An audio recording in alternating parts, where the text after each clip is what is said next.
চাঁদাবাজি থেমেনি, চাঁদাবাজরা পরিবর্তিত হয়ে গেছে। সেই জায়গা থেকে বিএনপির স্থায়ী কমিটির সদস্য আমির খসরু মাহমুদ চৌধুরীও বলেছেন, দখলদার, সন্ত্রাসী, লুটেরার রাজনীতি বাংলাদেশে চলবে না। তিনি আরও বলেছেন, বাংলাদেশের মানুষের মনোজগতের পরিবর্তন না বুঝলে বিএনপির রাজনীতি আগামী দিনে কঠিন হবে। আমি ওনার সাথে সম্পূর্ণ একমত। যেটা আমি প্রথম দফায় আপনাদেরকে বলেছিলাম, ইতিহাস থেকে আমি ইতিহাসের শিক্ষক, ইতিহাসের ছাত্র।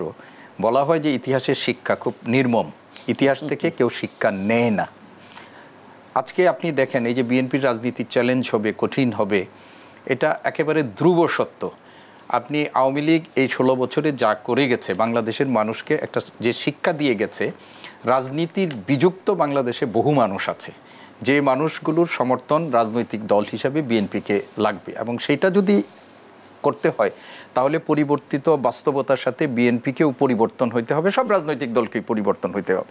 আপনি আজকে যদি ওনারা না শিখে, আপনি দেখেন এইখানে বসেই আপনাদের সাথে আমি খুব করে বলছি যে বিচারপতি AHM শামসুদ্দিন চৌধুরী মানিক, তিনি, আমি নামটা পুরোটা বললাম কারণ নাম ওনাকে অংশবিশেষ বললে যে কোনো মানুষকে তার সহ আলোচক থেকে উনি অপমান করতেন খুব। ওনার কি নির্মম পরিণতি হয়েছে, এটা কি আমরা প্রত্যাশা করি? ওনার মতো একজন অ্যাপিলিয়েট ডিভিশনের বিচারপতি ছিলেন। ইসহাক আলী খান পান্না ছাত্রলীগের মতো বাংলাদেশের একটা এইরকম ঐতিহ্যবাহী ছাত্র সংগঠনের জেনারেল সেক্রেটারি ছিলেন, তার কী রকম নির্মম মৃত্যু হয়েছে, এটা কি আমরা প্রত্যাশা করেছি? আপনি সালমান এফ রহমান সাহেব, তারপরে আনিসুল হক সাহেব, আমরা সাবেক শিক্ষামন্ত্রী, পররাষ্ট্রমন্ত্রী দীপুমণি, আমরা এইরকম অসংখ্য, আজকেও বেশ কয়েকজন, কাজী গোলাম দস্তগীর সহ, তারপরে আমাদের গোলাপ আব্দুল সোবহান গোলাপ, তারাও গ্রেপ্তার হয়েছেন। তাদের পরিণতিটা দেখে যদি আমাদের এই রাজনীতিবিদরা যদি শিক্ষা না নেয়, ক্ষমতায় যখন কাঠামোর মধ্যে ছিলেন, আজকে আমরা এখানে বসে যে দানবীয় সরকার শব্দ উচ্চারণ করছি, এই শব্দ তো আমরা 20 দিন আগে উচ্চারণ করার কোনো সুযোগ আমাদের ছিল না।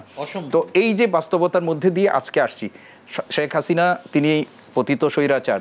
অপরাজনীতি একটা সময় আমাদের এতটাই গ্রাস করেছিল যে আপনি বলছিলেন যে দানবীয় শাসন ব্যবস্থার কথা আমরা মুখে উচ্চারণই করতে পারিনি, আমরা গুম হয়ে যাওয়ার ভয়ে গুমের কথা বলতে পারিনি।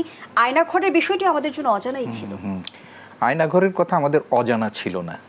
আমরা দেশের মিডিয়া না বলতে পারলেও আমরা আল জাজিরা সহ বিভিন্ন জায়গায় আয়নাঘর আমরা জেনেছি। আমরা আয়নাঘরের এখন যে ভয়াবহ চিত্র আয়নাঘরের, আমরা সেটা আমাদের কল্পনারও বাইরে ছিল যে কি নির্মম এবং কি দুঃসহ জীবন আয়নাঘরের বাসিন্দাদের পালন করতে। একটু আগে ওনাকে শুনলাম, নটরডেম কলেজের ছাত্র ছিলেন, একজন নটরডেম কলেজের শিক্ষার্থী, তার দুঃসহ আয়নাঘর জীবনের 72 দিনের জীবনের যে চিত্র সে তুলে ধরেছিল, আমরা দেখে আমার চোখে পানি এসেছে এবং আমরা ইতিমধ্যেই দেখেছি।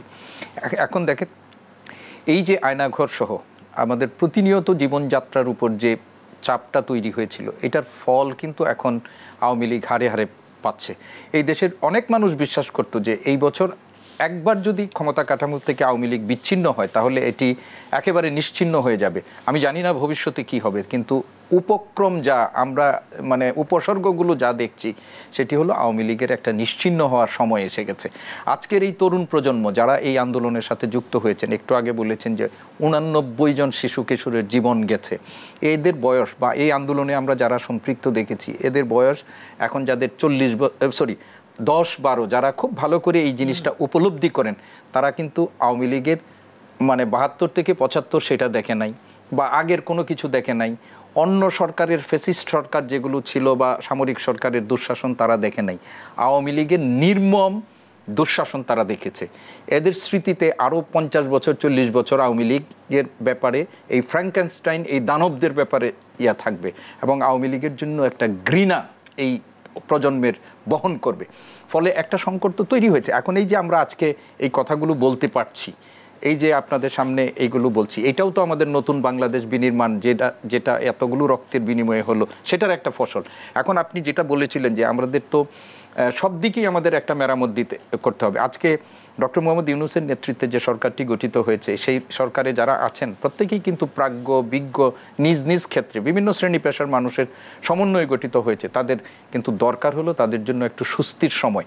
আজকে একটু আগে আপনাদের এখানে ঢুকলাম, যখন আমি ব্রেকিং নিউজে দেখছিলাম ডক্টর মোহাম্মদ ইউনূস 7:30 আজকে জাতির উদ্দেশ্যে তিনি ভাষণ দিবে। দেখেন, একদিকে এই স্বৈরাচার সরকারের 16 বছরের দুঃশাসনের একটা তো তাদের টানতে হচ্ছে, মানে এই যে অচল অবস্থা সেটাকে টেনে নিয়ে যেতে হচ্ছে।